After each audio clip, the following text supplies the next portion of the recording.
இறைவனின் அருளால் இன்று பசியோடு சாலையோரம் வசிக்கும் ஆதரவற்ற முதியவர்கள் மற்றும் மாற்றுத்திறனாளிகள் மற்றும் மனநலம் பாதிக்கப்பட்டவர்களுக்கு நமது அறக்கட்டளை சார்பாக இரவு உணவு மற்றும் குடிநீர் வழங்கினோம். அதாவதுங்க, எங்கள் சேவையானது கடந்த 2 வருடங்களை கடந்து 3வது ஆண்டில் வெற்றிகரமாக அடியெடுத்து வைக்கின்றோம்.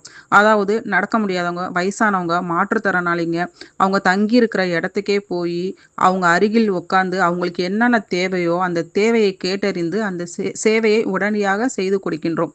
அதாவதுங்க, இல்லாதவங்க இயலாதவங்க எத்தனையோ பேர் பார்க்குறோம், இருக்கிறாங்க. வயசானவங்க, நடக்க முடியாதவங்க நிறைய பேர் இருக்கிறாங்க. ஒரு நேரம் பசி சாப்பாட்டுக்கே ரொம்ப சிரமப்பட்டுட்டு இருக்காங்க.